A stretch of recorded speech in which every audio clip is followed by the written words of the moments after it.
All right, it is Wednesday. It is 4:30 p.m. Central Time. It is time for office hours.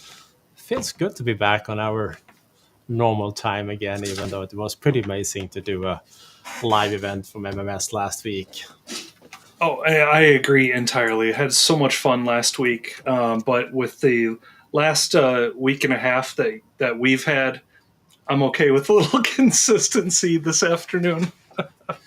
Yeah, rumors are you brought a gift home from MMS that kept you busy for a day or two here. Yeah, not been fun. A little bit of respiratory flu this time, so keeping things interesting. It wasn't COVID, so something new, I guess. Well, congratulations. I'm happy to hear that you are on the mend. So that's Yeah, nice. thank you. All right. So, what's up? What have you been doing when we're not we're not sleeping? Well, fortunately, I still found some time to catch up on a few things, and wouldn't you know it, that the community is still busy as ever. So I've got a few things that I'd like to share All right, that I came coming up across. here. Yep. Perfect, thank you, sir. So first things first, James Robinson released a new version of the OpenIntuneBaseline, aptly named the Post-MMS edition. Which is fantastic. A whole bunch of changes in here, as you can see. New policies. Did he add something for CIS4? I'm not sure yet. It doesn't look like it. But I know one of the big things he called out here at the top were policies for M365 apps for enterprise. So wanted to call this out. We've talked about OpenIntuneBaseline a few times. I think it even came up during office hours last week because James had a session on it at MMS. So great resource here if you aren't sure where to get started with baselines. Another cool one, a little bit out of the norm of what we would normally share, but I thought this was interesting. I happened to stumble in a session around Git with Haley Phillips and Matt Zasky last week rather, and Haley had this cool PowerShell setup. That apparently I was not the only person interested in this. So I have been familiar with, and some of you may have noticed, even when I do demos here on this machine, of an application called Oh My Posh, which kind of gives you this nice. Well, I think it's nice, but I think this could be very subjective. This nice UI in the PowerShell terminal or console that will give you some additional information about contextual information about the directory that you're working in is one example. So maybe you're in a directory that actually has a Git branch. So you'll see here in Haley's screenshot, she's in a directory that is also in a main Git branch.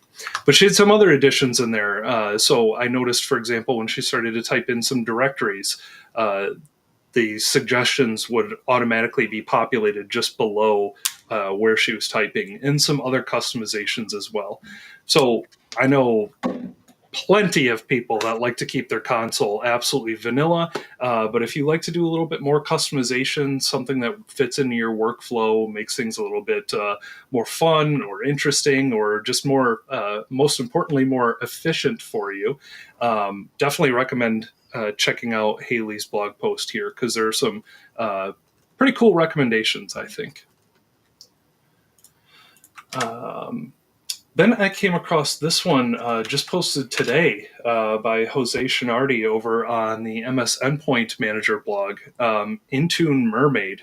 So this PowerShell module that Jose created basically takes assignments of applications and profiles in Intune, and using this PowerShell module spits out a mermaid diagram for you that looks like this. So you can actually visualize where your applications are assigned to, what groups they're assigned to, whether or not they're required, available, uninstall, install, that sort of thing. And this just does a really nice job of some simple but effective diagrams to actually help you visualize that stuff. I can't wait to play around with this because I just saw it maybe 2 hours ago. Excuses. I know. I need to get on top of it. This is me at 80%. And then last but not least, another thing that another article that I came across from Microsoft that I thought would be worth sharing is we now have Hotpatch out there for Windows 11. I saw a couple folks posting about their devices actually using it for the May cumulative update. And so Microsoft posted a frequently asked questions article around Hotpatch. So you could see some of the high level themes that they covered, the definitions, eligibility and availability, ARM64, troubleshooting, and some other information about those updates. So I wanted to get this out there as well. But those are the cool things that I had for this week. All right, then let me go ahead and steal the screen for a little bit.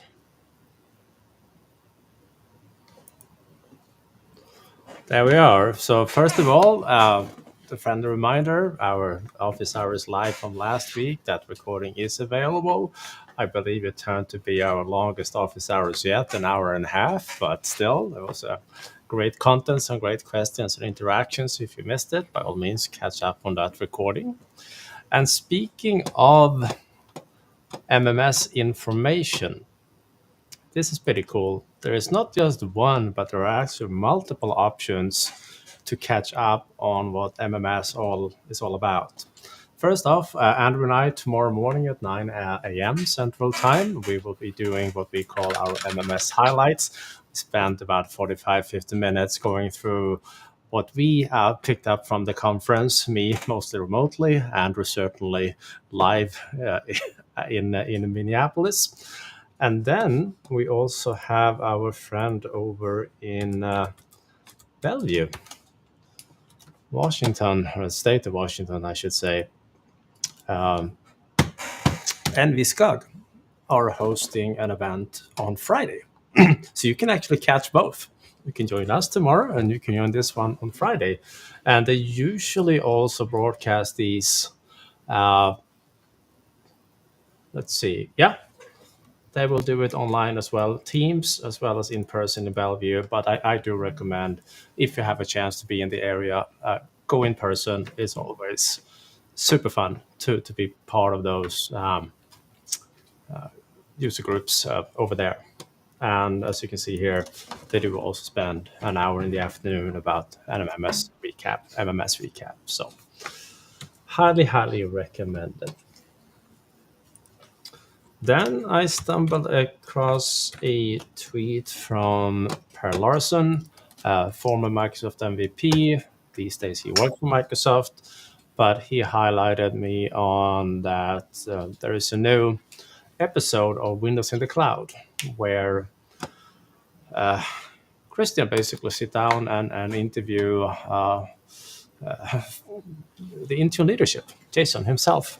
It was I just were able to catch a little bit of it, but I highly recommend watching that one. That's something I'm going to do this evening, finish up that episode. I just stumbled across it, even though it was published a couple of days ago. So that's on my to-do list for the evening.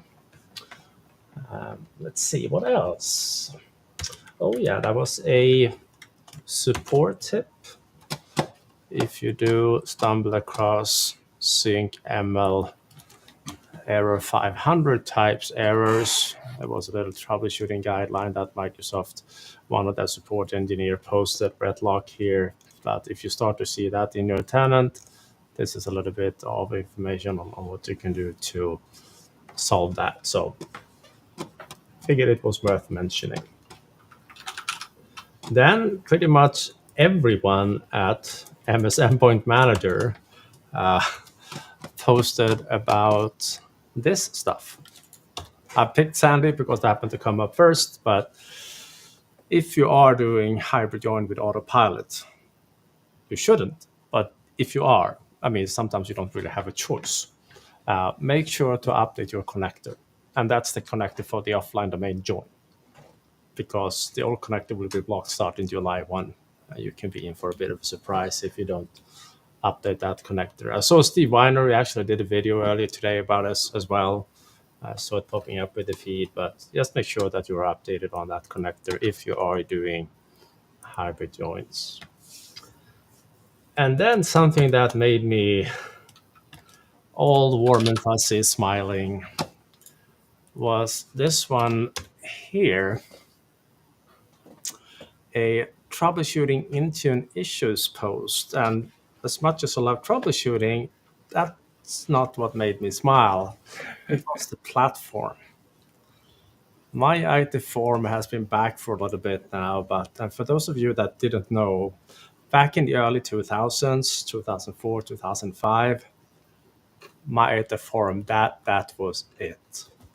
If you were into systems management, that was the forum you used at the time. And Rod Trent was the I like to say the architect, but the founder of that forum, and he's still around, and he has now revised or how do you say it? Revived? Is that the word? Yeah. The forum is back, and it makes me so happy. And if you're just for the fun of it, I believe that the old site is still archived. It was for a long time, so let me double check that live. What can possibly go wrong? So if you search for myitforum.com, oh yeah, you can go back here to 2005 and get a bit of a blast from the past on what that forum used to look like back in the days. We'll load here in a minute, hopefully. It says loading at least. I take that as a good sign. Yeah, There you go. you recognize so many people that you see on conferences today that actually started their career back in these days. Hey, I recognize the author of that third post there. Oh, yeah, that one. How to add a RAM disk to WinP 2005. Yeah, that was a time when there was none. That was... Now it has one, scratch base and all, but back then it didn't. So, yeah, that was fun. I remember doing a post about HAL replacement, turned out to be one of the most read posts on the platform at the time for Windows XP. But Wow. yeah. Anyhow, just fun memories. Just sitting here giggling, basically. It's just awesome. And finally, for those of you that upgraded ConfigMgr to 2503, this showed up, I think it was this weekend, in my tenant. Anyway, I updated it earlier today. Oh, yesterday, in the morning. So it bumps up the version from this to this. There was no client version in this one, at least not what I could see. But it does fix a problem with Pixie that organizations were having. So sometimes it would prompt for a password, even if you didn't have set the password. And there was some other cryptographic changes in the release. So make sure to install that patch if you are on 2503. Did that include if you installed it on the slow ring too, or just the fast ring? Did you happen to notice? It must be... I only had it in the fast ring. Okay. So I don't know if it's... But time-wise, I think they announced the slow ring earlier than April 23. Don't hold me to it. I don't know. Yeah. Basically, if it shows up in your tenant, then it didn't. Right. So Fair enough. yes. All right. Do we have any questions? That is a question. We do. I see quite a bit of chatter going on here already, which is awesome. So first question here from Matthew. During OSD deployment, my DP has multiple virtual NICs. The client uses DNS to contact the DP, which is a different IP address than the VNIC on the client VLAN, and that one goes through a firewall. When the DP responds to the client, it uses DNS, and the client only has one IP address. Does the DP check routes on the DP server and then select the best route, which would be the VNIC on the client's VLAN? Or can you explain how ConfigMgr selects routes? All right, so let's see if I can summarize that somewhat reasonable. In ConfigMgr, you set up boundaries and boundary groups. So in this environment here, I have a couple of subnets or IP ranges because I happen to like IP address ranges. That's where the client lives. So if a client is within this IP range right here, it is considered to be in Stockholm. And in boundaries in Stockholm happen to be in a boundary group cleverly named Stockholm. So if I go to that boundary group, you can see that I have these IP ranges added to that boundary group. And the important part is the references tab.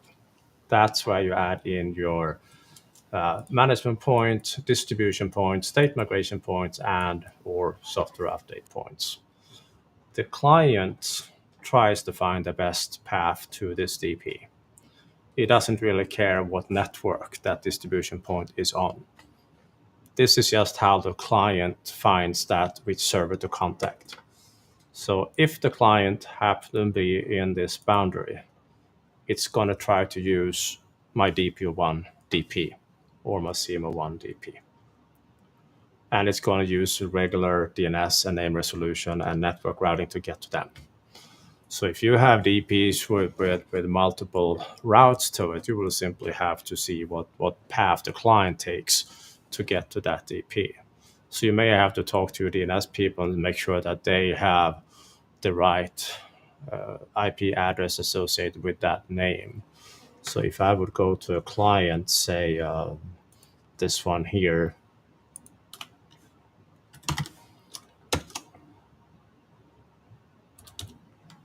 and I would do a trace route -d to skip the name resolution to that DP, it should tell you where it's going. And it's going the wrong route, you have to deal with the network folks. But the fact that the DP itself has been on different networks, the client doesn't care. It just cares about finding it. So I hope that made some sense. All right. Thank you, sir. Should also mention I don't recommend having multiple IP addresses on servers, multiple NICs on servers, even though no organizations sometimes have a backup VLAN they use. But that feature is called multi-home. When you have multiple NICs on a server, and that was a very common phrase in the early 2000s, like, thou shall not multi-home without consequences. That was the gist of it. So I should probably put up that somewhere, but usually that leads to trouble. So don't. Great advice. Mm-hmm. I did catch a couple of comments about my IT forum here from a couple of familiar names. Zach Sattler, hey Zach, mentioning my IT forum racing of the bulls for party badges was epic. And Michael Leary, you were triggering his help desk PTSD, showing him the old my IT forums. Yeah, but they were great. That they have a mailing list you can subscribe to. Oh yeah, it was awesome. That is awesome. And yes, great advice here that you've got up on the screen. All right. Hey, I see Matt's joining us. Hey, Matt. Good to see you last week. Matt's often here on office hours with us, so it was nice to meet him in person for the first time. But we've spoken plenty of times, but that was pretty fun. Let's see. So Matthew's got another question here. During OSD, I'm getting the blue screen. Why did my PC restart? And he's thinking that it's most likely the domain join step. Where can I check to troubleshoot this? Couple of suggestions that Jeff I see popped here in the chat. Always start with smsts.log. Just depends on where you're at in the sequence process to where you're actually going to find that. Yeah, and also in like I would say 11 times out of 10, but at least in 99 times out of 100, if you get a blue screen device or on a device, it's either a hardware issue, but more commonly a driver issue. And when they happen in Windows, it's not too bad because it's easy to configure Windows to collect a good crash dump, so you can upload that to or analyze that in WinDBG. It's more challenging when it happens in the WinPE phase, and that's where most of the drivers issues are kicking in initially.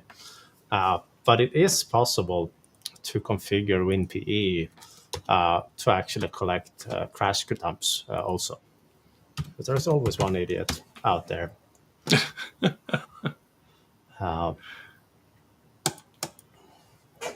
So if you punch in the right vertice keys offline in your boot image, you can actually have WinPE saving that. And of course, then you have to upload that to a file share somewhere and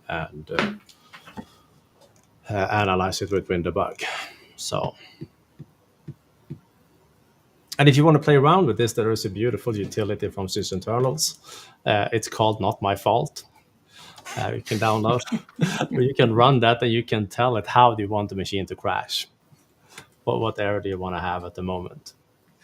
But yeah, get the crash dump either from full Windows if it happens in full Windows, do it from WinPE if it happened to WinPE, and then analyze it using WinDBG, and it will show you which driver it didn't like.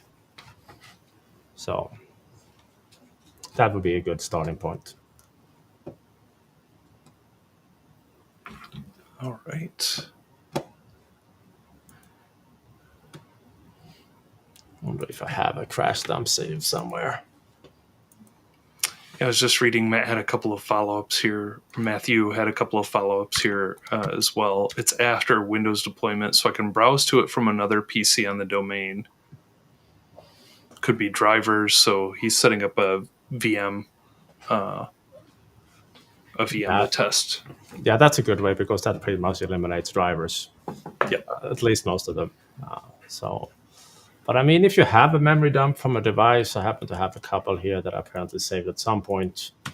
I do not remember what these were for. But if you have WinDBG installed, you can also open a crash dump. Let's see what the folder was here.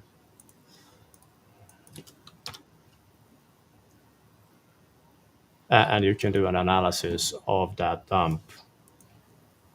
And it will tell you whatever it was. I know what this one was. It was troubleshooting Pixie errors. That was a watchdog timer that kicked in before Microsoft fixed it in Hyper-V. But it could very well have been a driver also. In this case, it was the watchdog timer. So I wonder what the other one was.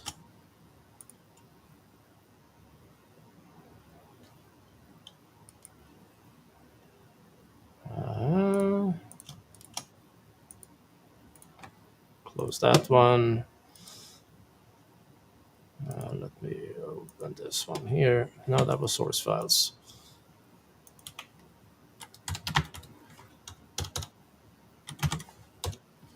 Nothing like a live demo. It's true.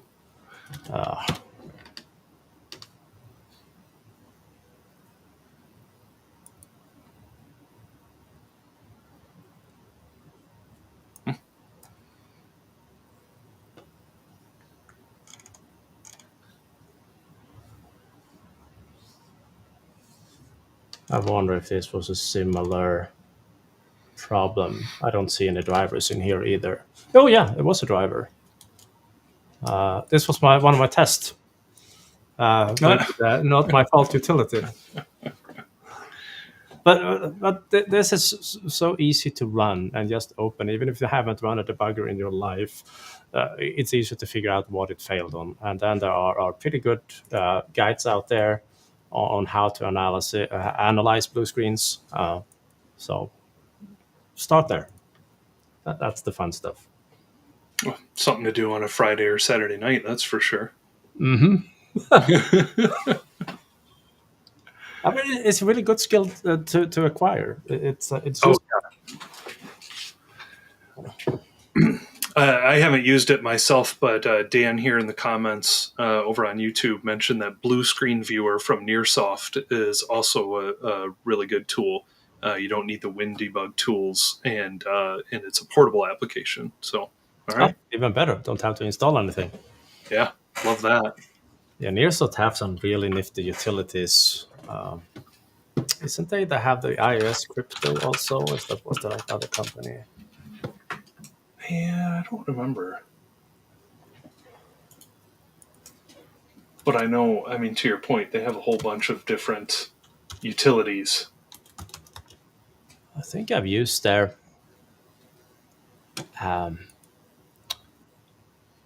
they have an ESNT database viewer. Ah, I think I got that from Nearsoft. yes. ESE database view. Yeah. Yep. I forgot what the domain was. It's not nearsoft.com, it's something else. Nearsoft.net. Ah, there we go.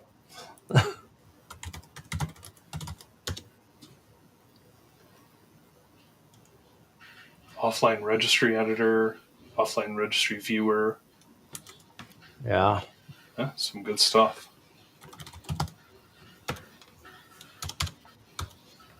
Yeah, that's the one.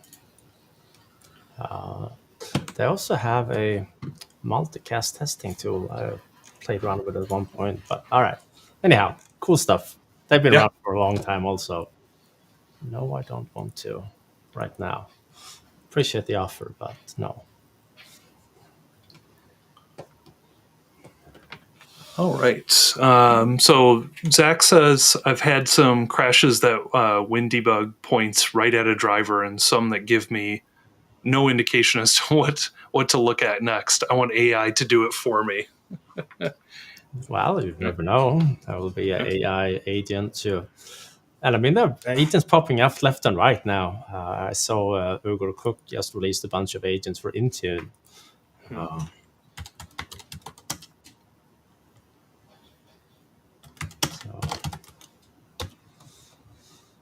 Cool.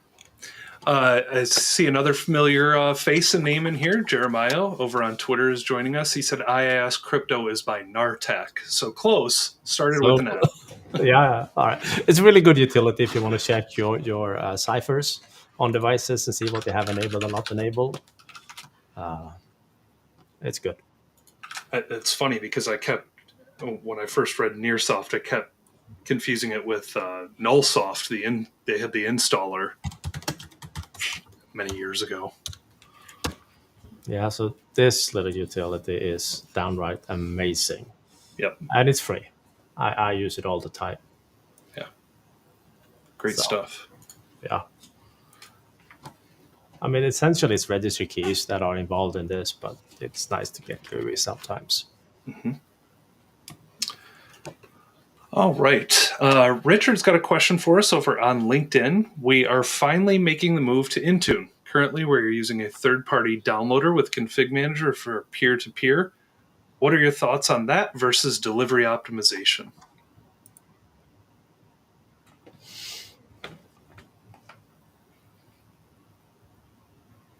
They said the magic words that I was going to let you answer that one.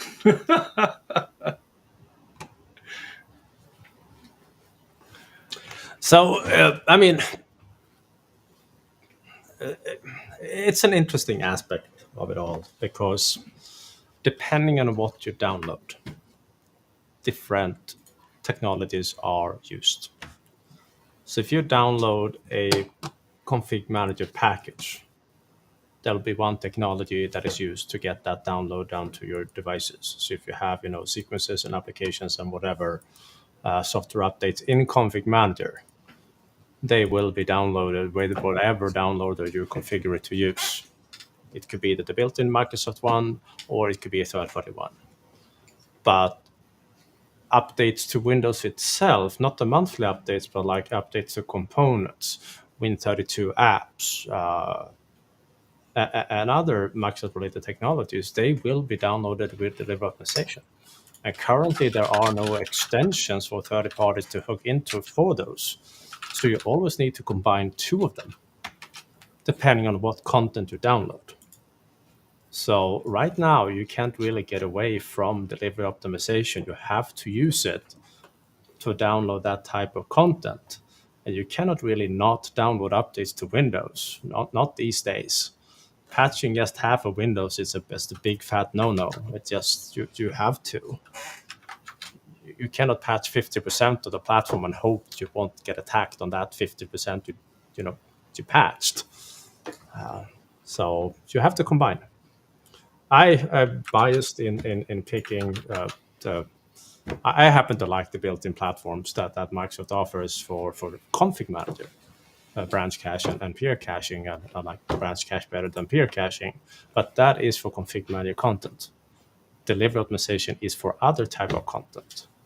So Phil, he did a post a little while back, and this is just a straight reference from Microsoft. But he called it peerable content. I think it's a word that he made up. I don't think it exists. But basically, it shows how Microsoft content over time has changed. So these, for example, are applications from Intune, apps from Intune. And hopefully, shortly, we will also have that for Teams. We are not there yet, but hoping. I know they're working on it. But you have to combine. Because you need to download, these components also. My little rant on that one. It's a good one.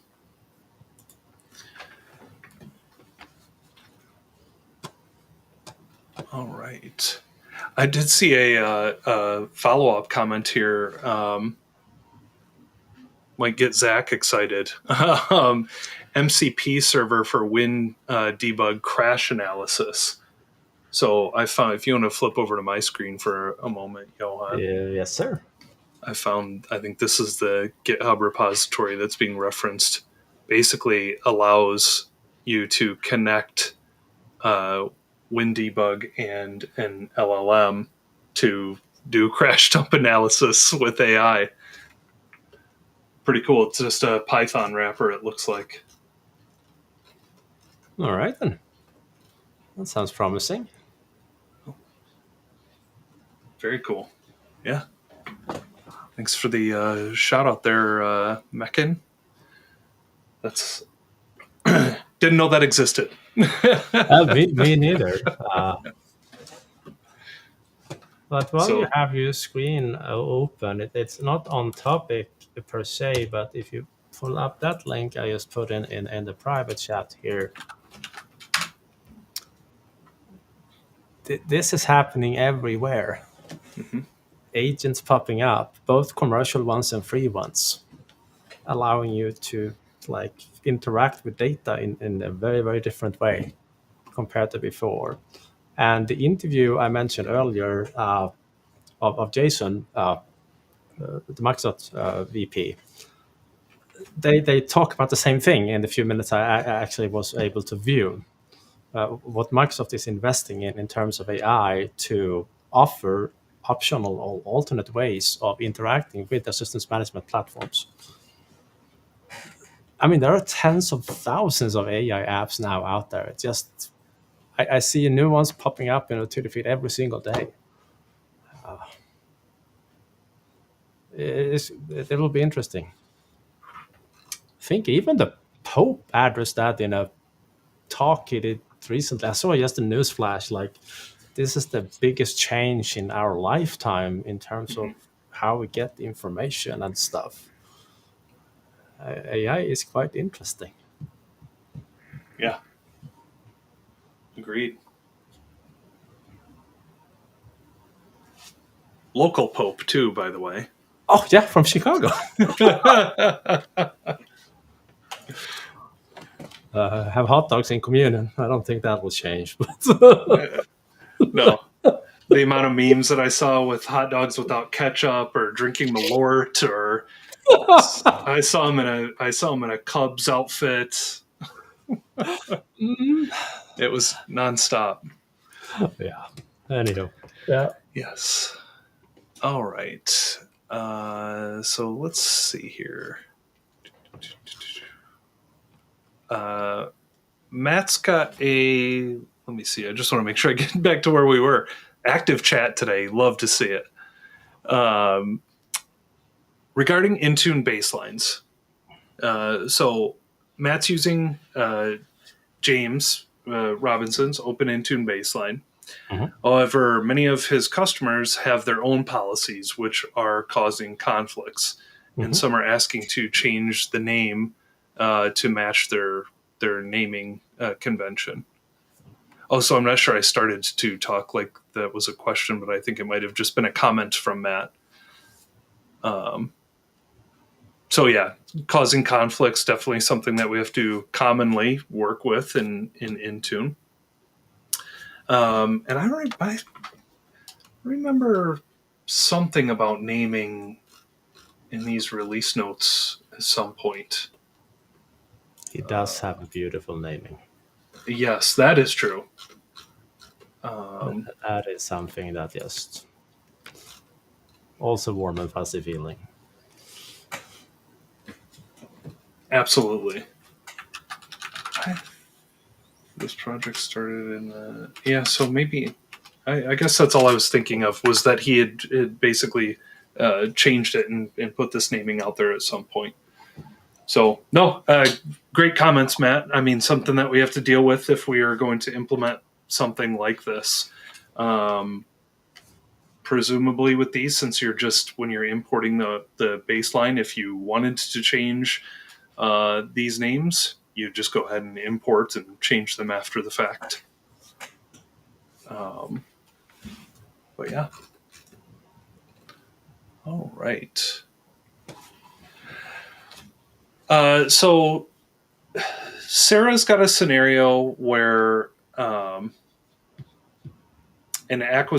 company acquisition brought Dells into their environment. Is there an OSD Dell support for dummies? Many of the PCs, for example, are in RAID and not AHCI and won't format disk 0. How can I address this? That one I can talk a little bit too, because it's not just Dell's. It's pretty much every vendor having this issue.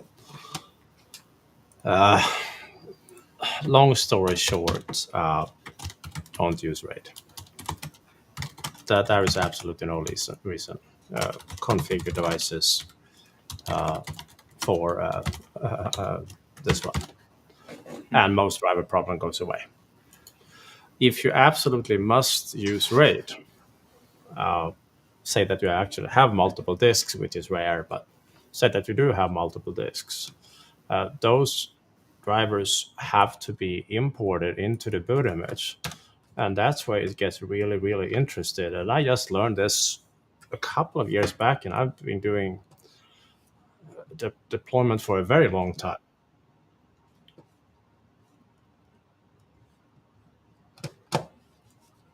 Let me see, did I lose Andrew? I might have lost Andrew. Did you disconnect, sir? For a brief second. Haven't had that happen in a while. Anyhow,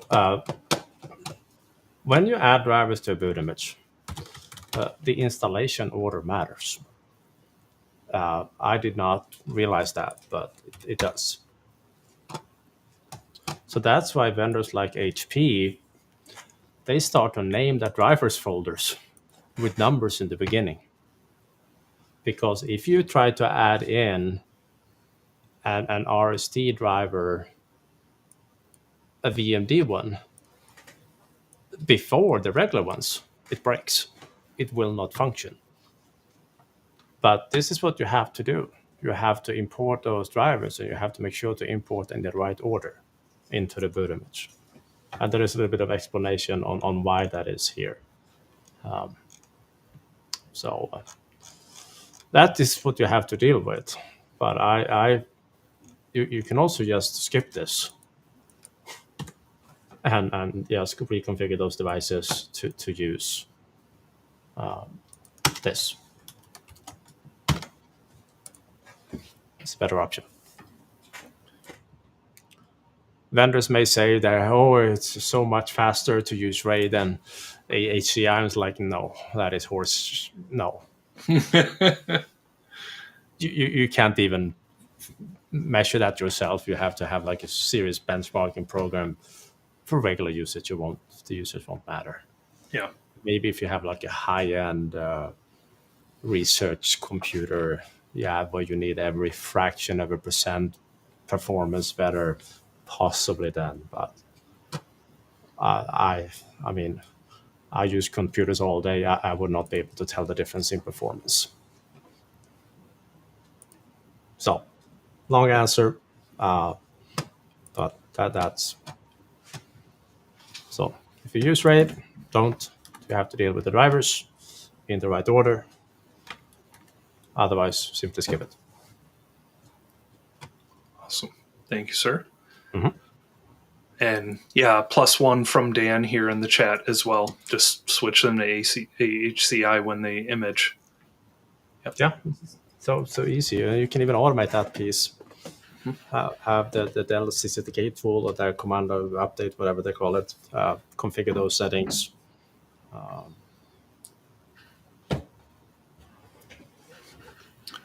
All right. So Matt's got a situation here with Autopilot, having a hard time helping customers change their mentality when using Autopilot. So something, for a little bit of context, something that not only us, but the community often recommends is, and Microsoft, put as few apps in your, few blocking apps in your Autopilot enrollment status page in order to avoid issues. If you get more than 4 or 5 apps, you start to see failures and things like that. Your failure rate increases, I should say. So in this case, a lot of Matt's customers are asking for more than that. Matt's question is, do we have any scripts or any ways to show how many apps the end user used from that long list of blocking apps?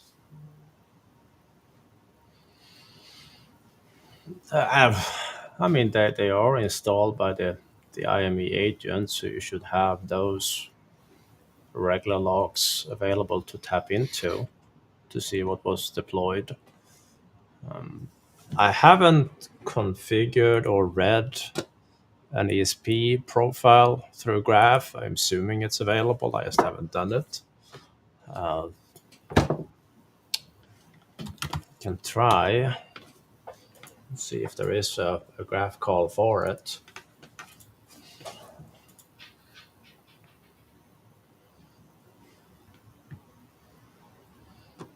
So if I go to devices and enrollment, this is where I have my enrollment status pages. So with a bit of developer tools and a little bit of Graph X-ray, let's see if we actually see anything.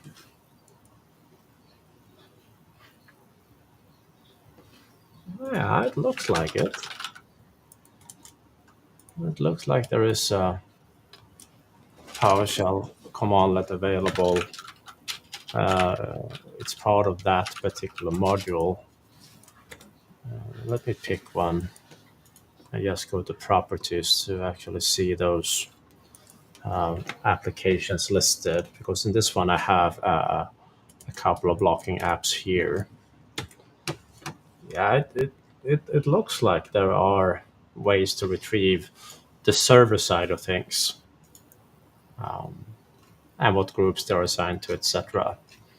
But to see what's really was installed on the client, you would have to parse those log files. There are some diagnostics modules that are also could be useful. What's his name? Andrew Taylor.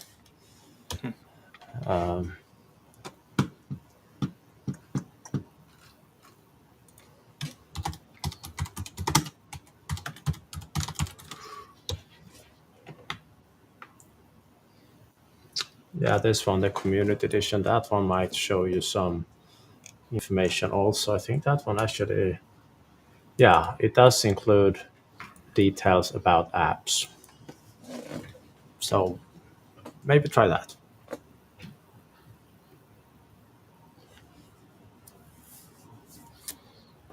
All right. Follow-up comment here on driver order from Jeremiah. Dell had the order issue a few years ago, but ended up fixing it in their boot image driver package. That's even better. Yeah. All right.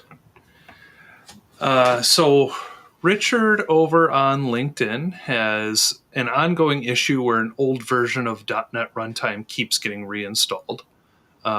Tracked the source back to the C program data package cache directory.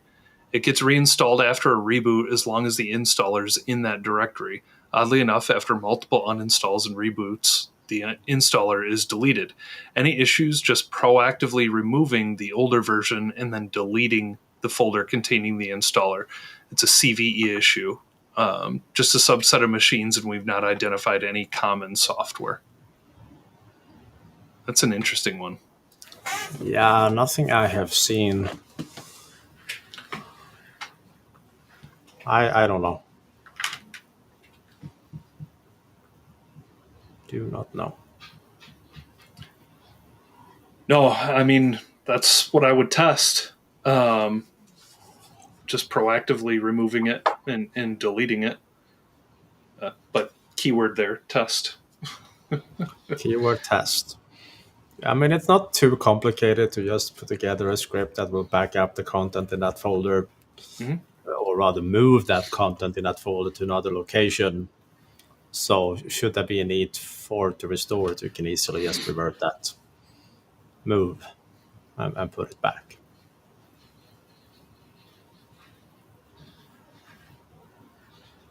So maybe a remediation script that moves it away, see if that takes care of the problem.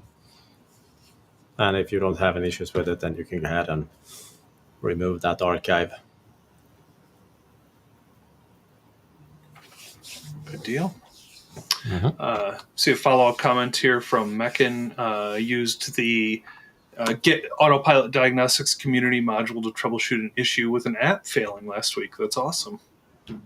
Yeah, there you go. Not awesome that you had a failing app, but awesome that you were able to troubleshoot it. Yeah.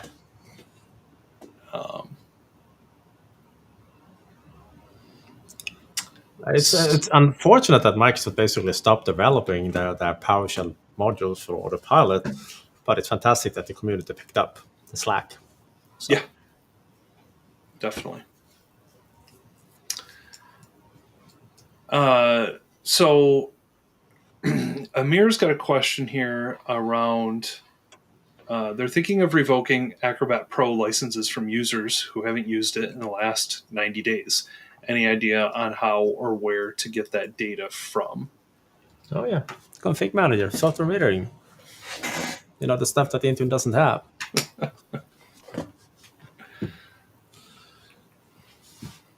That would be a good option.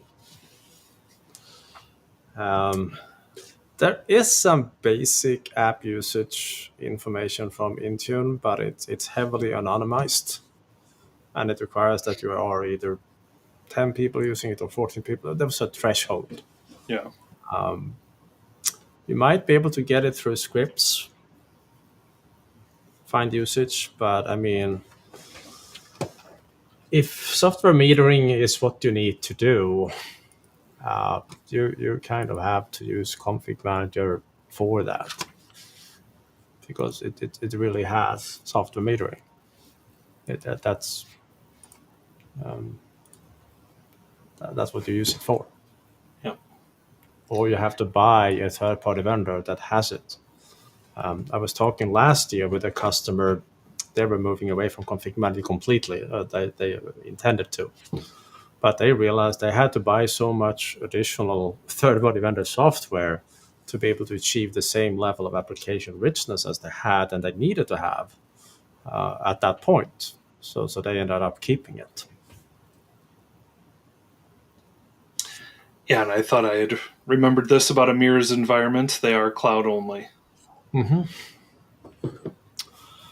I forgot what that software was called. It was Liquid or Liquid Software, something like that. They used to have some software metering for Intune.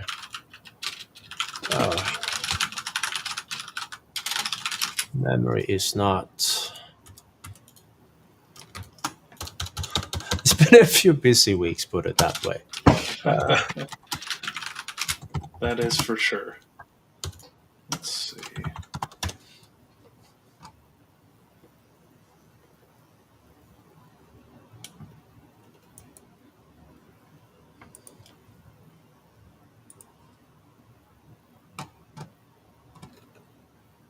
Snow, someone is mentioning as a software.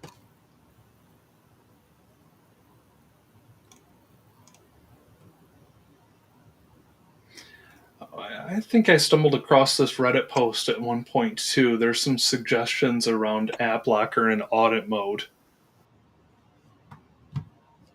Basically, the last time something was launched. Yeah, I mean, it will be logged, obviously, Yep. and parse those. Yeah, that might be doable. Some clever workarounds. Mm-hmm.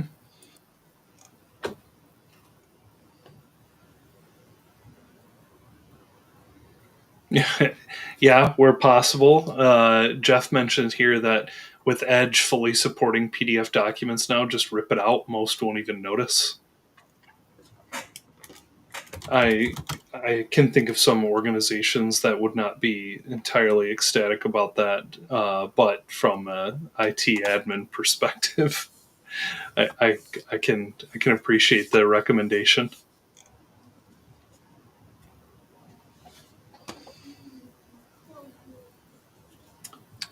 All right. Yeah, Steve Weiner have a little video on report app usage.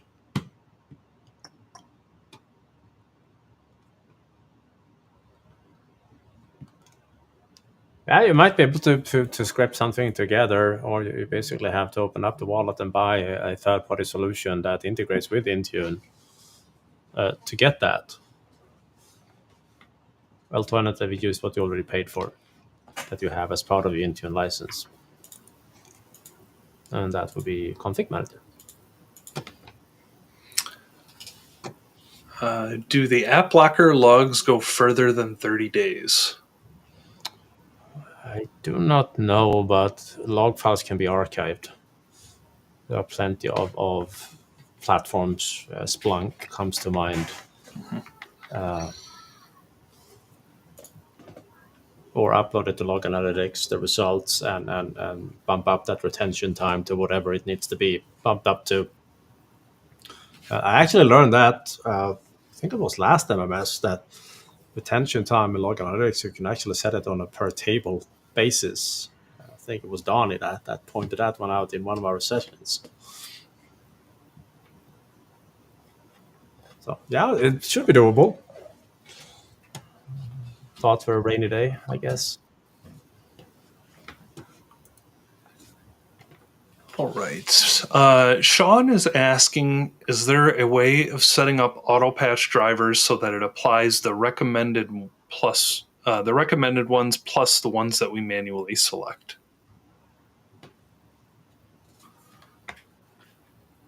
Sorry, I wasn't paying attention. I was just bringing up Jeff's fly on the screen. sorry. Oh, yeah. Sorry. I see the comment, though. No. Yeah. All Yeah. right. Thank you, No, Jeff. good. Yep. Thanks. Good follow up. Yeah. All right. Please repeat, sir. Sorry. Sean's asking, is there a way of setting up Autopatch drivers so that it applies the recommended ones plus the ones that we're manually selecting?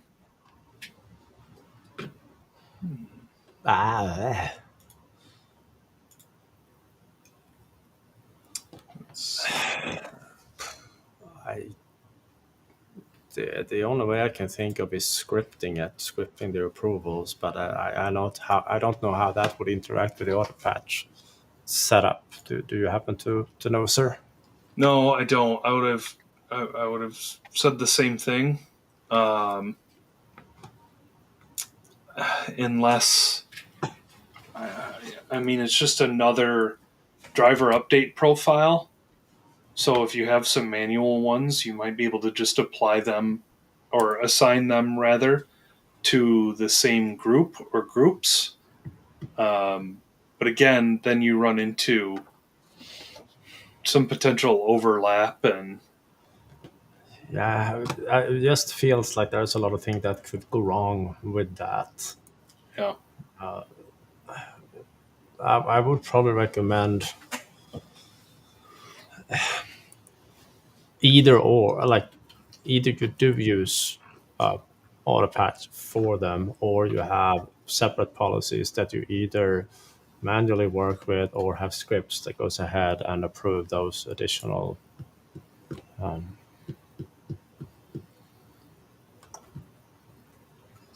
yeah, sorry. That's all I can think of at the moment. Yeah, I agree.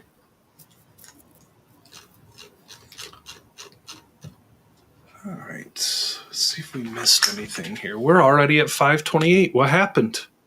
I don't know, sir.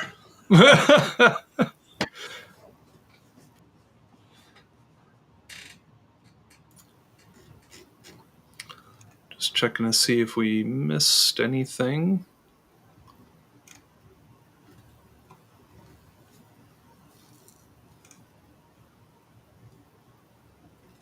Would say we usually try to call this out. This is a fantastic amount of engagement in the chats today. The folks helping each other out. I love it. That's fantastic. Thank you. Oh, I don't think we missed anything. All right.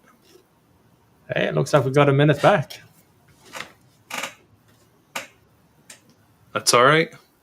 That's all right with me. All right. I'm not sure why it's showing that thread there in the bottom, but that's the platform we're using in Restream to do these live streams. I probably clicked some button somewhere, but everyone, thank you so much for joining. Fantastic as always. We hope to see you again tomorrow for the MMS recap in our community and next week here on Office Hours. Have a good day, everyone. All right, thanks. Have a great one, everybody.